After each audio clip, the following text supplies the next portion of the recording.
Break ನಂತರ left right and ಸೆಂಟ್ರಿಗೆ ಮತ್ತೊಮ್ಮೆ ಸ್ವಾಗತ. ಜಗದೀಶ್ ಸದಂ ಆಮ್ ಆದ್ಮಿ ಪಕ್ಷದಿಂದ ನಮ್ಮ ಜೊತೆಗಿದ್ದಾರೆ. ಜಗದೀಶ್ ಸದಂ ಅವರೇ, ಇಂಡಿಯಾ ಅಗೇನ್ಸ್ಟ್ ಕರಪ್ಷನ್ ಹೋರಾಟದ ನಂತರ ಮತ್ತೊಂದು ಯಶಸ್ವಿ ಹೋರಾಟವನ್ನು ದೇಶ ನೋಡ್ತು. ಇಂಡಿಯಾ ಅಗೇನ್ಸ್ಟ್ ಕರಪ್ಷನ್ನಿನ ಆಫ್ ಶೂಟ್ ಆಗಿ ಆಮ್ ಆದ್ಮಿ ಪಕ್ಷ ಹುಟ್ಕೊಂಡಿತ್ತು. ಇದರ ಆಫ್ ಶೂಟ್ ಆಗಿಯೂ ಒಂದು ಪಕ್ಷ ಹುಟ್ಕೊಳ್ಳಬಹುದಾ, ಅದರ ಪರಿಣಾಮ ಏನಾಗಿರುತ್ತೆ ಅನ್ನೋ ಚರ್ಚೆಗಳು ನಡೀತಾ ಇದೆ. ಅರವಿಂದ್ ಕೇಜ್ರಿವಾಲ್ ಅವರು ಒಂದು ಮಾತು ಹೇಳಿದ್ರು, ಬಾಂಗ್ಲಾದೇಶ ನೇಪಾಳದ ಜನ್ಜಿಗಳು ಬೀದಿಗಿಳಿದು ಸರ್ಕಾರ ಕಿತ್ತೆಸೆದಿದ್ದಾರೆ, ಭಾರತದ ಜನ್ಜಿಗಳು ಆ ಕೆಲಸ ಮಾಡ್ತಾರೆ ಅಂತ ಹೇಳಿದ ನಂತರ ಇಂಥದ್ದೊಂದು ಹೋರಾಟ ಶುರುವಾಯಿತು. ಇವತ್ತು ಅವ್ರು ಮತ್ತೆ ಹೇಳ್ತಾ ಇದ್ದಾರೆ, ಸರ್ಕಾರ ಕಿತ್ತೊಗೆಯೋ ತನಕ ಇವರು ಸುಮ್ಮನೆ ಇರಬಾರ್ದು ಅಂತ. ತಪ್ಪೇನಿಲ್ಲ ಸರ್. ಎಲೆಕ್ಷನ್ ಯಾಕೆ ಬೇಕು ಅಂತ ನನ್ನ ಪ್ರಶ್ನೆ. ಇಲ್ಲ, ಈಗ ಎಲೆಕ್ಷನ್ ಯಾಕೆ ಬೇಕು? ನಿಮಗೆ ಪ್ರಜಾಪ್ರಭುತ್ವ ವ್ಯವಸ್ಥೆಯಲ್ಲಿ ಚುನಾವಣೆಗಳ ಸಂಪೂರ್ಣ ಅಕ್ರಮ ನಡೀತಾ ಇದೆ. ಒಂದಲ್ಲ ಎರಡಲ್ಲ, ನೂರಾರು ಸಾವಿರಾರು ಉದಾಹರಣೆಗಳಿದೆ. ಇವತ್ತು ಉದಾಹರಣೆಗೆ ನಮ್ಮ ದೆಹಲಿಯಲ್ಲಿ ನಾವು ಎಷ್ಟು ಕೊಡಬಾರ್ದಷ್ಟು ಕೀಟಲೆಗಳು ಕೊಟ್ಟಿದ್ದಾರೆ. ಅದು ಒಂದಲ್ಲ ಎರಡಲ್ಲ ಮೂರಲ್ಲ, ಮೂರು ದಿವಸ ಡಿಸ್ಕಷನ್ ಮಾಡಿದ್ರೆ ಮುಗಿಲಾರ್ದಂತಹ ಒಂದು ದೊಡ್ಡ ಬ್ರಹ್ಮಾಂಡ ಕತೆ. ಇವರು ಚುನಾವಣಾ ಅಕ್ರಮಗಳು ಇಡೀ ಪ್ರಪಂಚದಲ್ಲಿ ಮಾಡದೇ ಇರೋಷ್ಟು ಇವರು ಅನಾಚಾರಗಳು, ದುನಾಚಾರಗಳು. ಮೋದಿ ಪ್ರಧಾನಿ ಆದ ನಂತರ 2 ಎಲೆಕ್ಷನ್ ದಿಲ್ಲಿಲಿ ಗೆದ್ರಿ ನೀವು. ಮೋದಿ ಪ್ರಧಾನಿ ಆದ ನಂತರ 2 ಎಲೆಕ್ಷನ್ ದಿಲ್ಲಿಲಿ ಗೆದ್ದಿದ್ದೀವಿ. ಮೊದಲ ಚುನಾವಣೆಯನ್ನು ಬಿಜೆಪಿಯವರು ಎಷ್ಟು ಹೀನಾಯವಾಗಿ ಸೋತರು ಅಂತಂದ್ರೆ ಐ ಥಿಂಕ್ 70 ಸ್ಥಾನ ಏನೋ ಬರ್ತವೆ. ಇಲ್ಲ, 70ರಲ್ಲಿ 67 ನಮಗೆ ಬಂತು. 67 ಆ ಸಮಯದಲ್ಲಿ ನಮ್ಮ ಶಕ್ತಿ ಮೋದಿ ಪ್ರಧಾನಿ ಆಗಿದ್ರು. ಹೌದು, ಕಾಕ್ರೋಚ್ಗಳ ತರ ಇವರು ಏನು ಮಾಡಕ್ಕಾಗಲ್ಲ ಅನ್ನೋ ನಿರ್ಲಕ್ಷ್ಯ ಭಾವನೆಯಲ್ಲಿದ್ದಾಗ ಜನಗಳ ಭಾವನೆಯನ್ನು ಅರ್ಥ ಮಾಡ್ಕೊಳಕ್ಕೆ ಇವ್ರ ಕೈಯಲ್ಲಿ ಆಗ್ಲಿಲ್ಲ. ಜನಗಳು ಸಂಪೂರ್ಣ ಹತಾಶರಾಗಿದ್ರು. ಆ ಸಮಯದಲ್ಲಿ ನಮ್ಮಂತಹ ಒಂದು ಕೇಜ್ರಿವಾಲ್ ಆಮ್ ಆದ್ಮಿಯ ವಿಚಾರಧಾರೆಗಳು ಬೇಕಾಗಿತ್ತು. ಇವತ್ತು ಸಹ ರಾಷ್ಟ್ರದಲ್ಲಿ ಬೇಕಾಗಿರೋದು ಆಮ್ ಆದ್ಮಿಯ ವಿಚಾರಧಾರೆಗಳಿಂದ ಸೋತಿದ್ದು ಬಿಜೆಪಿಯವರ ಚುನಾವಣಾ ಅಕ್ರಮ. ಖಂಡಿತ ಸರ್. ಪಂಜಾಬಲ್ಲಿ ಗೆದ್ದಿದ್ದು, ಪಂಜಾಬಲ್ಲೂ ಅಷ್ಟೇ. ನಾವು ದೆಹಲಿಯಲ್ಲಿ ಏನು ನಾವು ಸಂಪೂರ್ಣವಾದಂತಹ ಸುಧಾರಣೆಗಳು ಮಾಡ್ತಾ ಇದ್ವಿ, ಆಡಳಿತಾತ್ಮಕವಾಗಿರ್ಬೋದು, ರಾಜಕೀಯವಾಗಿರ್ಬೋದು, ಯಾವುದೇ ರೀತಿಯ ಸುಧಾರಣೆಗಳನ್ನ ಪಂಜಾಬ್ ಜನತೆನೂ ಸಹ ನಮಗ್ ಬೇಕು, ಪಕ್ಕದ ಸ್ಟೇಟ್ ಸಂಪೂರ್ಣ. ಸರ್, ಇವತ್ತು ಚುನಾವಣೆಗಳು ಇವತ್ತು ನಿಮಗೆ ಫ್ರೀ ಬಿ ಅಂತ ಸ್ಟಾರ್ಟಿಂಗ್ ದಿವಸಗಳಲ್ಲಿ ಹೇಳ್ತಾ ಇದ್ದಾರೆ. ಇಡೀ ಮಾಧ್ಯಮಗಳು, ಇಡೀ ವಿಚಾರವಾದಿಗಳು ಫ್ರೀ ಬಿ ಕೊಟ್ಟು ದೇಶ ಹಾಳು ಮಾಡ್ತಾರೆ. ನಮ್ಮ ವಿಚಾರದಲ್ಲೇ ಪ್ರತಿಯೊಂದು ಪಕ್ಷಗಳು ಸಹ ಇವತ್ತು ರಾಜಕಾರಣ ಟ್ರೆಂಡ್ ಆರಂಭಿಸಿದವರೇ ನೀವು. ನೋಡು, ಈ ವಿಚಾರಕ್ಕೆ ಬನ್ನಿ, ಈ ವಿಚಾರಕ್ಕೆ ಬನ್ನಿ. ಅರವಿಂದ್ ಹೌದು ಸರ್, ಶಿಕ್ಷಣ ಕೊಡ್ತಾರೆ. ಆ ಟ್ರೆಂಡ್ ಶುರು ಮಾಡಿದವರೇ ತಾವು, ಅದರ ಬಗ್ಗೆ ಎರಡನೇ ಮಾತಿಲ್ಲ. ಈ ವಿಚಾರಕ್ಕೆ ಬನ್ನಿ. ಅರವಿಂದ್ ಕೇಜ್ರಿವಾಲ್ ಹೇಳಿದ್ರು, ನೇಪಾಳ ಬಾಂಗ್ಲಾದೇಶದ ಜನ್ಜಿಗಳು ಬೀದಿಗಿಳಿದು ಸರ್ಕಾರಗಳನ್ನು ಕಿತ್ತೆಸೆದ್ರು, ಭಾರತದ ಜನ್ಜಿಗಳಿಗೆ ಏನಾಗಿದೆ ಅಂತ ಕೇಳಿದ್ರು, ಭಾರತದ ಜನ್ಜಿಗಳು ಆ ಕೆಲಸ ಮಾಡ್ತಾರೆ ಅಂದ್ರು. ಇವತ್ತು ಈ ಪ್ರತಿಭಟನೆಯ ನಂತರವೂ ಕೂಡ ಅವ್ರು ಹೇಳ್ತಾ ಇದ್ದಾರೆ, ಸರ್ಕಾರ ಕಿತ್ತೆಸೆಯೋ ತನಕ ಬಿಡಬೇಡಿ ಅಂತ. ಎಲೆಕ್ಷನ್ಸ್ ಯಾಕೆ ಬೇಕು ದೇಶದಲ್ಲಿ ಅಂತ ಕೇಳ್ತಾರೆ. ಸರ್ ನೋಡಿ ಸರ್, ಇವತ್ತು ಎಲೆಕ್ಷನ್ ನಾನು ಅದೇ ಚಳವಳಿಗಳಿಂದನೇ ಅಕ್ರಮಗಳಿದ್ದಾಗ ನಿಮ್ಗೆ ಕಾನೂನಾತ್ಮಕವಾಗಿ, ಶಾಸನಾತ್ಮಕವಾಗಿ ಅಕ್ರಮಗಳು ಮಾಡ್ತಾರೆ. SIR ಅಂತ ಇವರು ಶಾಸನಾತ್ಮಕವಾಗಿ ಮಾಡಿದ್ದಾರೆ. ಸುಪ್ರೀಂ ಕೋರ್ಟ್ ಅಲ್ಲೂ ಸಹ ಅದ್ರ ಪರವಾದಂತಹ ತೀರ್ಪುಗಳೇ ಬಂದಿದೆ, ಆದೇಶಗಳೇ ಬಂದಿದೆ. ಅದನ್ನು ಯಾವ ರೀತಿ ಇವ್ರು ತಿರುಗಿಸ್ತಾ ಇದ್ದಾರೆ, ಯಾವ ರೀತಿ ಅದನ್ನು ದುರ್ಬಳಕೆ ಮಾಡ್ಕೊಂತಾ ಇದ್ದಾರೆ ಅನ್ನೋದ್ರಲ್ಲಿ ಪ್ರಜಾಪ್ರಭುತ್ವ ನಮ್ಮ ದೇಶದಲ್ಲಿ ಸಂಪೂರ್ಣವಾಗಿ ಸತ್ತು ಕಗ್ಗೊಲೆ ಆಗಿದೆ ಸರ್. ಸಂಪೂರ್ಣವಾಗಿ ನಿಮ್ಗೆ ಇವತ್ತಿರೋದು ಚುನಾವಣಾ ಅಕ್ರಮಗಳಿಂದ, ವಾಮ ಮಾರ್ಗಗಳಿಂದ ನಾವು ಎಲ್ಲೆಲ್ಲಿ ಯಾವ ರಾಜ್ಯಗಳನ್ನ ಇವತ್ತು ಇಡಿ CBI ದುರ್ಬಳಕೆ ಮಾಡ್ಕೊಂಡು ಎಷ್ಟೋ ಜನ ಇವ್ರು CMಗಳು ನಾಚಿಕೆ ಇಲ್ದಿರ ಸಂಪೂರ್ಣವಾದಂತಹ ಇಡಿ ಸಿಕ್ಕಾಕೊಂಡಿರೋ ಮುಖ್ಯಮಂತ್ರಿಗಳು ಮಾಡಿರೋರು ಆದ್ದರಿಂದಾಗಿ ಸರ್ಕಾರಗಳು ಹಿಂಗೆ ಕಿತ್ತು ಹೋಗ್ಬೇಕು. ಇದು ಅರವಿಂದ್ ಕೇಜ್ರಿವಾಲ್ ಅವರ ಬಯಕೆ. ಹಿಟ್ಲರ್ ಯಾವ ರೀತಿ ತೆಗೆದಾಕಿದ್ರು ಸರ್, ಸೇಮ್ ಅದೇ. ಪ್ರತಿಯೊಂದು ಪ್ರಪಂಚದಲ್ಲಿನ ಎಲ್ಲಾ ದೇಶಗಳಲ್ಲಿಯೂ ಸಹ ನಮ್ಮ ಭಾರತ ಏನು ಹೊರತಾಗಿಲ್ಲ. ಹಿಟ್ಲರ್ ಶಾಹಿ ಪದ್ಧತಿ ಏನಿದೆ, ಸರ್ವಾಧಿಕಾರ, ನಿರಂಕುಶ ಪ್ರಭುತ್ವಕ್ಕೆ ಇದು ಒಂದು ಉದಾಹರಣೆ. ಇವತ್ತು ಆ ವಿಚಾರನ ಸ್ವಲ್ಪ ಬದಿಗಿಟ್ಟು, ರಾಜಕೀಯ ವಿಚಾರನ ಬದಿಗಿಟ್ಟು ನೀಟ್ ಅಂತ ಏನು ಇವತ್ತು ಈ ನಮ್ಮ ಹುಡುಗರು ಮಾಡ್ತಾ ಇದ್ದಾರೆ, ತರುಣ ಹುಡುಗರು ಮಾಡ್ತಾ ಇದ್ದಾರೆ, ಇದು ಇವತ್ತು ಶುರುವಾಗಿದೆ. ಇವತ್ತಿಂದ ಇವತ್ತು ನಮ್ಮ ದೇಶದ ಆರೋಗ್ಯ ವ್ಯವಸ್ಥೆಗೆ ಸಂಪೂರ್ಣವಾಗಿ ಇದು ಲಿಂಕ್ ಆಗುತ್ತೆ. ಟ್ಯೂಷನ್ ಮಾಫಿಯಾಗಳು, ನಿಮಗೆ ಏನು ಟ್ಯುಟೋರಿಯಲ್ಸ್ ಮಾಫಿಯಾಗಳು ಸಾವಿರಾರು ಕೋಟಿ, 1 ಲಕ್ಷ ಕೋಟಿಗೂ ಹೆಚ್ಚು ದಂಧೆ ಮಾಡುವಂತಹ ಒಂದು ಪರಿಪಾಠ ಇವತ್ತು ಬಳಸ್ಕೊಂಡ್ಬಂದಿದ್ದಾರೆ. ಅದಕ್ಕೂ ಸಹ ಇವತ್ತು ಕಡಿವಾಣ ಹಾಕೋಕ್ಕೆ ಇವತ್ತು ಸ್ಟಾರ್ಟ್ ಆಗಿದೆ ಯುದ್ಧ. ಧರ್ಮೇಂದ್ರ ಪ್ರಧಾನ್ ಅವರು ರಾಜೀನಾಮೆ ಕೊಟ್ಟಿರೋದೇನು ದೊಡ್ಡ ವಿಚಾರ ಏನಲ್ಲ. ನೀಟ್ ಅನ್ನೋದು ಏನಿದೆ ಅಲ್ಲ ಸರ್, ಇವತ್ತು ದೇಶದಲ್ಲಿ ಕಳೆದ 20 ವರ್ಷಗಳಿಂದ ಈ ದೇಶದಲ್ಲಿಂದ ಪ್ರತಿಷ್ಠಿತ ರಾಜಕಾರಣಿಗಳಿರ್ಬೋದು, ಪ್ರತಿಷ್ಠಿತ ಬ್ಯೂರೋಕ್ರಾಟ್ಸ್ಗಳಿರ್ಬೋದು, ಅಕ್ರಮ ಮಾರ್ಗಗಳಲ್ಲಿ ಸಂಪಾದನೆ ಮಾಡಿದಂತಹ ವಾಣಿಜ್ಯೋದ್ಯಮಿಗಳಿರ್ಬೋದು, ವ್ಯಾಪಾರಸ್ಥರುಗಳಿರ್ಬೋದು, ತಮ್ಮ ಮಕ್ಕಳಿಗೆ ಒಂದು ಪ್ಲೇಸ್ಮೆಂಟ್ ಕೊಡಬೇಕಾಗುತ್ತೆ. ಮಕ್ಕಳಿಗೆ ಅಷ್ಟು ನಿಮಗೆ ಪರಿಣತಿ ಇರೋಲ್ಲ, ನಿಮಗೆ MBBS ಮಾಡೋಷ್ಟು ಅವ್ರಿಗೆ ಬುದ್ಧಿವಂತಿಕೆ ಇರಲ್ಲ. ನನ್ನ ಮಗನ ಹೇಗನ ಮಾಡಿ ಸಮಾಜದಲ್ಲಿ ನಾವು ದೊಡ್ಡ ಮನುಷ್ಯ ಮಾಡಬೇಕು ಅನ್ನೋ ಥರದಲ್ಲಿ ಈ ರೀತಿಯ ವಾಮ ಮಾರ್ಗಗಳನ್ನ ಬಳಸ್ಕೊಂಡು ವ್ಯವಸ್ಥೆನ ಸಂಪೂರ್ಣವಾಗಿ ಹಾಳ್ಗೆಡುವುದಂತಹ ಈ ವ್ಯವಸ್ಥೆಗೆ ಇವತ್ತಿಂದ ನಿಮಗೆ ಮುನ್ನುಡಿ ಬರೆದಿದ್ದಾರೆ. ಇದನ್ನೆಲ್ಲ ಸರ್ ಮಾಡೋಕ್ಕೆ ಇವತ್ತು ನಿಮಗೆ ಹಾಸ್ಪಿಟಲ್ಸ್ ಮಾಫಿಯಾಗಳು ನೇರವಾಗಿ ನಮ್ಮ ದೇಶದ ಆರೋಗ್ಯ ವ್ಯವಸ್ಥೆಗೆ ಅದು ಧಕ್ಕೆ ಆಗ್ತಾ ಇದೆ. ದೇಶದ ಜನಸಾಮಾನ್ಯರುಗಳು ನೀಟ್ ವ್ಯವಸ್ಥೆಯಲ್ಲಿ ಯಾರ್ಯಾರು ನಕಲಿ ಡಾಕ್ಟರ್ಗಳು ಸೃಷ್ಟಿ ಮಾಡಿಕೊಂಡು ದೊಡ್ಡ ದೊಡ್ಡ ಹಾಸ್ಪಿಟಲ್ಗಳು ಮಾಡಿಕೊಂಡು ರಾಜಕಾರಣಿಗಳ ಮಕ್ಕಳು ಪ್ರತಿಷ್ಠಿತರ ಮಕ್ಕಳು ಇವತ್ತು ಏನು ದಂಧೆ ಮಾಡ್ತಾ ಇದ್ದಾರೆ. ನೀವು ಹೇಳಬೇಕು ಅನ್ಕೊಂಡಿದ್ದು ಹೇಳಿರಂತೆ, ನನಗೇನು ಅದಕ್ಕೇನು ಅಬ್ಜೆಕ್ಷನ್ ಇಲ್ಲ. ನಾನು ಕೇಳಿದ ಪ್ರಶ್ನೆಗೂ ಒಂದಷ್ಟು ಉತ್ತರ ಕೊಡಿ ದಯವಿಟ್ಟು. ಅದು political sir, that's A political. ಇವತ್ತು ಮಕ್ಕಳಿಗೆ ಏನ್ ಬೇಕು, ನಮ್ಮ ದೇಶಕ್ಕೆ ಏನ್ ಬೇಕು ಅನ್ನೋ ವಿಚಾರನ ಎಜುಕೇಶನ್ ಎಕ್ಸ್ಪರ್ಟ್ಸ್ ಕಳಿಸ್ತೀವಿ ಸರ್ ನಾವು. ಇಲ್ಲ ಶೈಕ್ಷಣಿಕ ಪರಿಣಿತರನ್ನ ಕಳಿಸ್ತೀವಿ. ಹೌದು, ಏನು ನಿಮ್ಮ ಕೋಚಿಂಗ್ ಮಾಫಿಯಾ ಹೇಳಿದ್ರಲ್ಲ, ಕೋಚಿಂಗ್ ಮಾಫಿಯಾ ಏನಾಗಿದೆ, ಮೆಡಿಕಲ್ ಸೀಟ್ಗಳು ಹೆಂಗೆ ಬಿಕರಿ ಆಗ್ತಾ ಇದ್ದಾವೆ, ಹೌದು ಅದು ಎಲ್ಲವೂ ಸತ್ಯ. ಬಟ್ ಪ್ರತಿಭಟನೆಯಲ್ಲಾದ್ರೂ ಎಷ್ಟು ಜನ ಮಾತಾಡಿದ್ರು ಅದನ್ನ? ವಿಜಯ್ ಕುಮಾರ್ ಅವರೇ, ಪ್ರತಿಭಟನೆಯಲ್ಲಿ ಎಲ್ಲಾ ತರದಲ್ಲೂ ಮಾತಾಡಿದ್ದಾರೆ.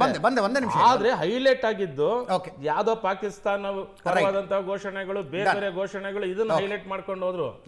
ನಾನು ಇನ್ನೊಂದು ಹೇಳ್ಬೇಕಾಗುತ್ತೆ ಸರ್, ಈಗ ಈ ಹೋರಾಟದ ಸಂದರ್ಭದಲ್ಲಿ ನಿಮಗೆ ನಾವು ಪ್ರತಿಭಟನೆ ಸಾರಿ ನಿಮಗೆ ಅಭಿನಂದನೆಗಳನ್ನ ಸಲ್ಲಿಸಬೇಕಾಗುತ್ತೆ. ಏನಕ್ಕೆ ಅಂತ ಹೇಳಿದ್ರೆ, ಕಳೆದ ಹಲವು ದಿವಸಗಳಿಂದ ನೀವು ಕೇಂದ್ರ ಸರ್ಕಾರದ ಏನು ಒಂದು ನೀತಿ ಯಾಕೆ ಮಾತಾಡಿಲ್ಲ ಅಂತ ನೀವು ಪದೇ ಕೇಳ್ತಾರೆ. ಎಲ್ಲ ಮಾಧ್ಯಮಗಳು ಸಹ ಕೇಳ್ತಾ ಇದ್ರು. ಈ ಒತ್ತಡಗಳ ಮಾಧ್ಯಮಗಳ ಒತ್ತಡಗಳು ಸಹ ಇವತ್ತು ಕೇಂದ್ರ ಸರ್ಕಾರ ಬೀರಿದೆ. ಈ ಹೋರಾಟಗಾರರಿಗೆ ಇದೇ ರೀತಿಯ ಹೋರಾಟಗಳನ್ನ ನಿಮ್ಮ ಕೈಯಿಂದ ಮಾಡ್ಬೇಕಾಗುತ್ತೆ ಸರ್. ಇವಾಗ ಕೇಂದ್ರ ಸರ್ಕಾರ ನಿರಂಕುಶ ಪ್ರಭುತ್ವನ ಪ್ರಶ್ನೆ ಮಾಡಕ್ಕಿರೋದು ಒಂದೇ ಒಂದು ಇದು ಅಂತ ಹೇಳಿದ್ರೆ ನಿಮ್ಮ ಕೈಯಿಂದ. ಮಾಧ್ಯಮಗಳು ಇವತ್ತೇನು ಹಿಡಿತದಲ್ಲಿ ಸಿಕ್ಕಾಕೊಂಡಿದೆ.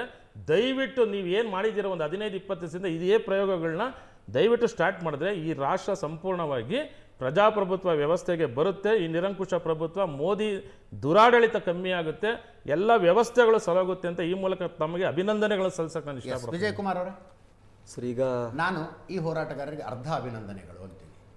ಇನ್ನು ಸಂಪೂರ್ಣ ಅಭಿನಂದನೆಗಳು ಯಾವಾಗ ಅಂದರೆ, ಇನ್ನು ಮುಂದೆ ಯಾವ ಪರೀಕ್ಷೆಯಲ್ಲೂ ಕ್ವಶನ್ ಪೇಪರ್ ಲೀಕ್ ಆಗಬಾರ್ದು. ಆ ಕಾರಣಕ್ಕಾಗಿ ಒಂದೇ ಒಂದು ಮಗುನ ಆತ್ಮಹತ್ಯೆಯ ಬಗ್ಗೆ ಯೋಚನೆ ಕೂಡ ಮಾಡಬಾರದು.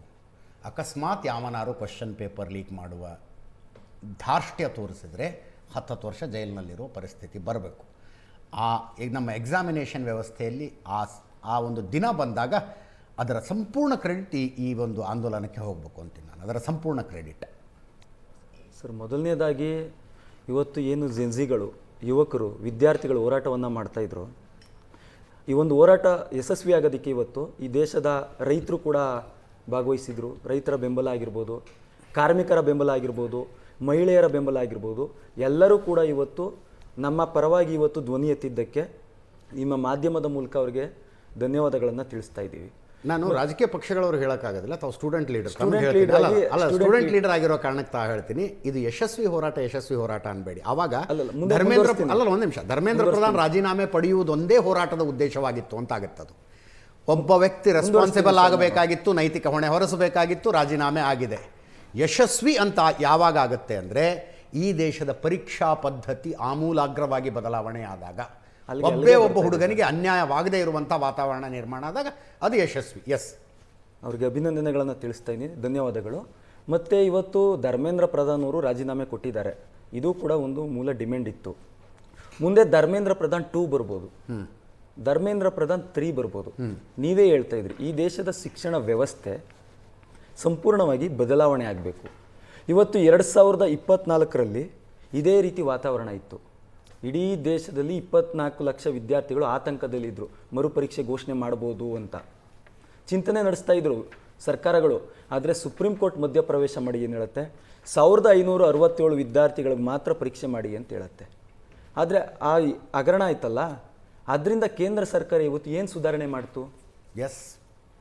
ಈಗ 2026 ಬಂದು ಹೋರಾಟ ಶುರು ಮಾಡಿದ ಮೇಲೆ ಯಾಕೆ ರೆಸ್ಪಾಂಡ್ ಮಾಡಲಿಲ್ಲ ಅನ್ನೋ ಚರ್ಚೆ ಮಾಡ್ತಾ ಇದ್ದೀವಿ. ಈ ಹಿಂದೆ ಕ್ವಶನ್ ಪೇಪರ್ ಲೀಕ್ ಆದಾಗಲೇ ಅದನ್ನು ತಡೆಗಟ್ಟೋದಕ್ಕೆ ಈ ಫಾಸ್ಟ್ ಟ್ರ್ಯಾಕ್ ಕೋರ್ಟು, ಅಮೆಂಡ್ಮೆಂಟ್, ಕಾನೂನಿಗೆ ಅಮೆಂಡ್ಮೆಂಟು ಎಲ್ಲವನ್ನೂ ಮಾಡಿಬಿಟ್ಟಿದ್ರೆ ಈ ಸಲ ಲೀಕೇ ಆಗ್ತಿರ್ಲಿಲ್ಲಪ್ಪ. ಕರೆಕ್ಟ್. 2026 ಬಂದ್ವಿ.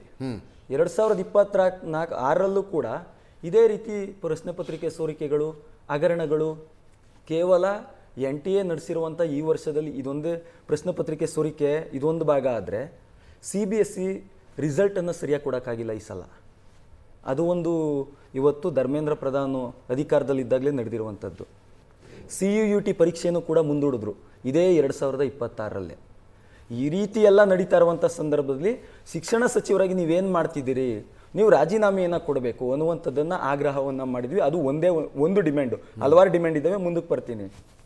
ಏನಕ್ಕೆ ಅವರನ್ನು ನಾವು ಇವತ್ತು ರಾಜೀನಾಮೆ ಕೊಡಬೇಕು ಅನ್ನುವಂಥದ್ದು ಕೇಳಿದ್ವಿ ಅಂತಂದರೆ, ಇವತ್ತು ಇಡೀ ದೇಶದಲ್ಲಿ 20 ವಿದ್ಯಾರ್ಥಿಗಳು ಆತ್ಮಹತ್ಯೆಯನ್ನು ಮಾಡ್ಕೊಂಡಿದ್ದಾರೆ. ಬೆಂಗಳೂರಲ್ಲಿ ಯಾವುದೋ ಒಂದು ಗುಂಡಿ ಬಿದ್ದರೆ ಯಾರೇ ಅಧಿಕಾರದಲ್ಲಿರಲಿ, ಯಾರದೇ ವಿರೋಧ ಪಕ್ಷದಲ್ಲಿರಲಿ, ವಿರೋಧ ಪಕ್ಷದವರು ಇದ್ದುವಂಥವ್ರು ಸರ್ಕಾರ ಕಾರಣ ಗುಂಡಿ ಬಿದ್ದಿದೆ, ಇವತ್ತು ಸರ್ಕಾರ ಏನು ಮಾಡ್ತಿದೆ ಅಂತ ಕೇಳೋದಿಲ್ವಾ?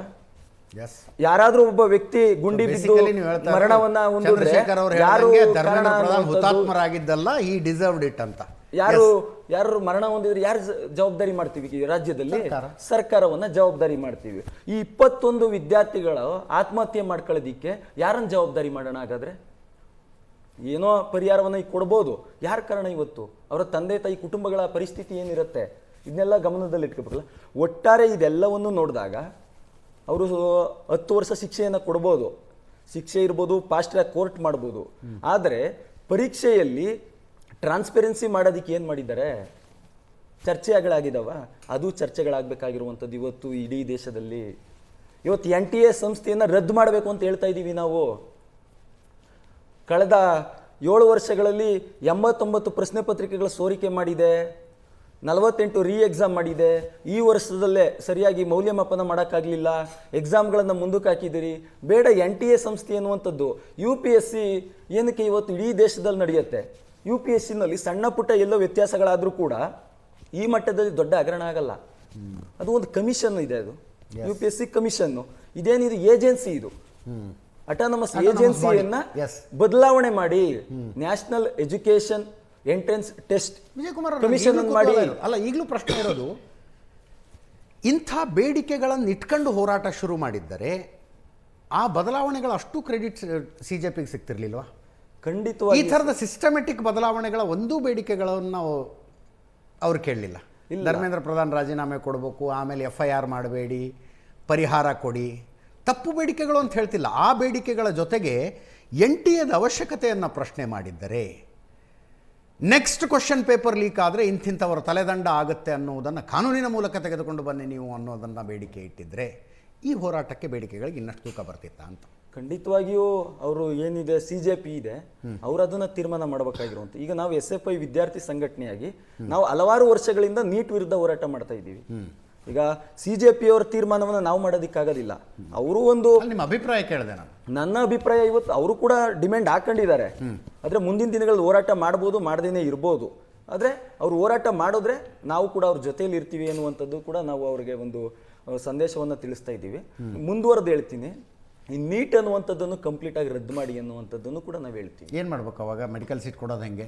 ರಾಜ್ಯಗಳು ಮೊದಲು ಯಾವ ರೀತಿ ಮಾಡ್ತಾ ಇದ್ವೋ ಆ ರೀತಿ ನಡೆಸಲಿ. ಮೊದಲು ಬಡಬಗ್ಗ ಮಕ್ಕಳಿಗೆ ಅಂದರೆ ಸೀಟ್ ಸಿಗ್ತಾ ಇತ್ತು. ನಮ್ಮ ರಾಜ್ಯದ ವಿದ್ಯಾರ್ಥಿಗಳಿಗೆ ಸಿಗ್ತಾ ಇತ್ತು ಸರ್ ಮೊದಲು.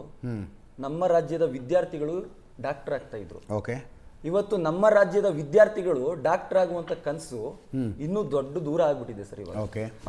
ಅವಾಗ ಬೆಟ್ಟ ಇತ್ತು, ಇವಾಗ ದೂರದ ಎಲ್ಲೋ. ಹಳೆ ವ್ಯವಸ್ಥೆಯಿಂದ ಕ್ಯಾಪಿಟೇಷನ್ ಅಂತ ಹೋರಾಟ ನಡೀತಾ ಇತ್ತು. ಕೋಟಿಗಟ್ಟಲೆ ಕೊಟ್ಟವ್ರಿಗೆ ಅಷ್ಟೇ ಮೆಡಿಕಲ್ ಸೀಟ್ ಸಿಗ್ತವೆ, ಕ್ಯಾಪಿಟೇಷನ್ ಶುಲ್ಕ, ಅದರ ವಿರುದ್ಧ ಹೋರಾಟ ನಡೀತಿತ್ತಪ್ಪ. ಇಲ್ಲ ಸರ್, ನಾವು ಹೇಳ್ತಾ ಇರುವಂಥದ್ದು ಅದು ಏನು ವಿರುದ್ಧ ಹೋರಾಟ ಆಗ್ತಾ ಇತ್ತು, ಟ್ರಾನ್ಸ್ಪರೆನ್ಸಿ. ಸ್ಟೇಟ್ ಆಗಿರ್ಬೋದು, ಸೆಂಟ್ರಲ್ ಆಗಿರ್ಬೋದು, ಯಾವುದೇ ಪರೀಕ್ಷೆಗಳಾದರೂ ಕೂಡ ಟ್ರಾನ್ಸ್ಪರೆನ್ಸಿಯಾಗಿ ನಡಿಬೇಕು. ಅಲ್ರಿ, ನೀಟ್ ಕ್ಯಾನ್ಸಲ್ ಮಾಡಬೇಕು ಅಂದ್ರಲ್ಲ, ಅದಕ್ಕೆ ಕೇಳ್ತಾ ಇರೋದು ನಾನು. ಹಳೆ ವ್ಯವಸ್ಥೆಯನ್ನೇ ಮರುಜಾರಿಗೊಳಿಸಿ ಅಂತ ಇದ್ದೀರಿ ನೀವು. ಹಳೆ ವ್ಯವಸ್ಥೆ ಆವಾಗ ಕ್ಯಾಪಿಟೇಷನ್ ಶುಲ್ಕ ಅಂಥೇಳಿ 1 ಕೋಟಿ ರೂಪಾಯಿ ಕನಿಷ್ಠ ಒಬ್ಬೊಬ್ಬ ಸ್ಟೂಡೆಂಟ್ ಹತ್ರ ತೆಗೆದುಕೊಳ್ತಾ ಇದ್ದಾರೆ. ಬಡವರ ಮಕ್ಕಳಿಗೆ ಮೆಡಿಕಲ್ ಸೀಟ್ ಸಿಗದೇ ಇರುವ ಪರಿಸ್ಥಿತಿ ಆಗಿದೆ. ಆ ಕಾರಣಕ್ಕಾಗಿ ಅದನ್ನು ಬದಲಾಯಿಸಬೇಕು ಅಂತ ಹೋರಾಟ ಆಯ್ತಾ? ಕ್ಯಾಪಿಟೇಷನ್ ಮಾಫಿಯಾ ಅನ್ನೋದು ಹುಟ್ಕೊಂಡ್ಬಿಟ್ಟಿದೆ ಅಂದ್ರೆ ಅದರ ಬದಲು ನೀಟ್ ಬಂತ. ಈಗ ನೀಟ್ ತೆಗೆದು ಹಳೆ ಪದ್ಧತಿ ತರ್ರಿ ಅಂತಿದ್ದೀರಿ ನೀವು. ನೀಟು ಕೂಡ ಅದೇ ರೀತಿ ಇದೆಯಲ್ಲ ಹೆಂಗೆ? ಅಲ್ಲಿ ಹಣ ಮಾತ್ರ ಇವತ್ತು ದುರ್ಬಳಕೆ ಆಗ್ತಾ ಇತ್ತು. ಹಣವನ್ನು ಕೊಟ್ಟರೆ ಅಷ್ಟೇ ಸೀಟು ಅಂತ ಹೇಳ್ತಾ ಇದ್ರು. ಇವತ್ತು ವಿದ್ಯಾರ್ಥಿಗಳ ಸಾವಿಗೆ ಕಾರಣ ಆಗ್ತಾ ಇದೆ. ತಮಿಳುನಾಡಲ್ಲಿ ಅನಿತಾ ಅನ್ನುವಂಥ ಮೊದಲನೇ ವಿದ್ಯಾರ್ಥಿ ಸೂಸೈಡ್ ಮಾಡ್ಕೊಳ್ಳುತ್ತೆ. ಅವತ್ತಿನಿಂದ ಇವತ್ತಿನ ತನಕನೂ ಕೂಡ ನೀಟ್ ಬೇಡ ಅನ್ನುವಂಥದ್ದು ಇರುವಂಥದ್ದು. ರಾಜ್ಯಗಳು ಕೊಟ್ಟರೆ ರಾಜ್ಯಗಳು ಸುಧಾರಣೆ ಮಾಡಬೇಕು. ಯಾವುದೇ ಸರ್ಕಾರಗಳಿದ್ರೂ ಕೂಡ ರಾಜ್ಯಗಳು ಪರೀಕ್ಷೆಯನ್ನು ಮಾಡಿದಾಗ ಸುಧಾರಣೆಯನ್ನು ಮಾಡಬೇಕು. ಆದರೆ ಅದು ರಾಜ್ಯಗಳಿಗೆ ಬಿಟ್ಕೊಡ್ಬೇಕು ಅನ್ನುವಂಥದ್ದು ಕೂಡ ಡಿಮ್ಯಾಂಡ್ ಇದೆ ಸರ್. ಏನಕ್ಕೋಸ್ಕರ ಅಂತಂದ್ರೆ ದಾಖಲೆಗಳನ್ನ ತೆಗೆದು ನೋಡಿ. ಕರ್ನಾಟಕದ ವಿದ್ಯಾರ್ಥಿಗಳು 2013ಕ್ಕಿಂತ ಮೊದಲು ಎಷ್ಟು ವಿದ್ಯಾರ್ಥಿಗಳು ನೋಂದಣಿ ಆಗ್ತಾ ಇದ್ರು, ಇವಾಗ 2026ರಲ್ಲಿ ಎಷ್ಟು ವಿದ್ಯಾರ್ಥಿಗಳು ಕರ್ನಾಟಕದವರು ಡಾಕ್ಟರ್ ಆಗ್ತಿದ್ದಾರೆ ಎನ್ನುವಂಥದ್ದು ದಾಖಲೆಗಳನ್ನ ತೆಗೆದು ನೋಡಿದ್ರೆ ಗೊತ್ತಾಗುತ್ತೆ ಸರ್ ನಮ್ಗೆ ಎಷ್ಟು ಅನ್ಯಾಯ ಆಗ್ತಿದೆ ಅಂತ. ಗ್ರಾಮೀಣ ಪ್ರದೇಶದ ಮಕ್ಕಳುಗಳಿಗೆ ತುಂಬಾ ಅನ್ಯಾಯ ಆಗ್ತಾ ಇದೆ. ನಮ್ಮ ಗ್ರಾಮೀಣ ಪ್ರದೇಶದ ಮಕ್ಕಳುಗಳು ಇವತ್ತು ಕೂಡ ಸರಿಯಾಗಿ ಇಂಗ್ಲಿಷ್ ಕಮ್ಯುನಿಕೇಶನ್ ಆಗಿರ್ಬೋದು ಸಮಸ್ಯೆ ಇದೆ, ಒಪ್ಕೊಳ್ಳೋಣ, ಅದರಿಂದ ಸಮಸ್ಯೆ ಆಗ್ತಾ ಇದೆ. ಅಂದ್ರೆ ನೀಟ್ನಿಂದಾಗಿ ಗ್ರಾಮೀಣ ಮಕ್ಕಳಿಗೆ ಅನ್ಯಾಯ ಆಗ್ತಾ ಇದೆ ಆಗ್ತಿದೆ ಸರ್. ಹಳೆಯ ಪದ್ಧತಿಯಲ್ಲಿ ಗ್ರಾಮೀಣ ಮಕ್ಕಳಿಗೆ ಸೀಟ್ಗಳು ಸಿಗ್ತಾ ಇದೆ. ನೀಟ್ ಕ್ರ್ಯಾಕ್ ಮಾಡುವಂಥವ್ರು ನೋಡಿ ಸರ್, ಬಹುತೇಕ 95% ಎಲ್ಲ ಕೋಚಿಂಗ್ ಇಂದನೇ ಕ್ರ್ಯಾಕ್ ಆಗ್ತಾ ಇರುವಂಥದ್ದು. ಇವತ್ತು ಬೆಂಗಳೂರಲ್ಲಿ ಕೋಚಿಂಗ್ ಸೆಂಟರ್ ಇದೆ, ಪಕ್ಕದಲ್ಲಿ ಎಲ್ಲೋ ಮೈಸೂರಲ್ಲಿ ಕೋಚಿಂಗ್ ಸೆಂಟರ್ ಇದೆ, ಮಂಗಳೂರಲ್ಲಿ ಕೋಚಿಂಗ್ ಸೆಂಟರ್ ಇದೆ, ರಾಮನಗರದಲ್ಲಿ ಒಂದೇ ಒಂದು ನೀಟ್ ಕೋಚಿಂಗ್ ಸೆಂಟರ್ ಇಲ್ಲ ಸರ್. ಕೋಚಿಂಗ್ ಸೆಂಟರ್ ಬರಬೇಕು ಅಂತ ಹೇಳ್ತಾ ಇಲ್ಲ, ಕೋಚಿಂಗ್ ಸೆಂಟರ್ನ ವಿರೋಧ ಮಾಡ್ತಾ ಇದ್ದೀವಿ.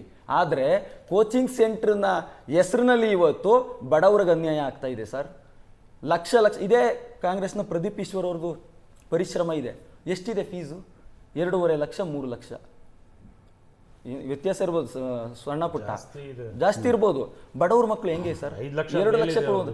ಕಾಲೇಜ್ ಫೀಸ್ ಎಷ್ಟಿದಾವೆ ಸರ್ ಇವತ್ತು? ವಿದ್ಯಾರ್ಥಿಗಳು ಇವತ್ತು ಓದಕ್ಕಾಗ್ತಿದೆಯಾ ಸರ್? ಇವತ್ತು LKGಗೆ 1.5 ಲಕ್ಷದಿಂದ ಸ್ಟಾರ್ಟ್ ಆಗ್ತಿದೆ ಬೆಂಗಳೂರಲ್ಲಿ. ಈ ಅಷ್ಟು ವಿಷಯ ಅಲ್ಲಿ ಚರ್ಚೆ ಆಗ್ಬಿಟ್ಟಿದೆ. ಇದು ಮುಖ್ಯವಾಗಿ ಚರ್ಚೆ ಈ ಅಷ್ಟು ವಿಷಯ ಚರ್ಚೆ ಆಗ್ಬೇಕಿತ್ತು. ಆದ್ರೆ ಕಂಪ್ಲೀಟ್ ಆಗಿ ಇವತ್ತು ರಾಜಕೀಯವಾಗಿ ಇವತ್ತು ಬಣ್ಣವನ್ನ ಬದಲಾಯಿಸ್ತಾ ಇದೆ, ಅದಾಗಬಾರ್ದು.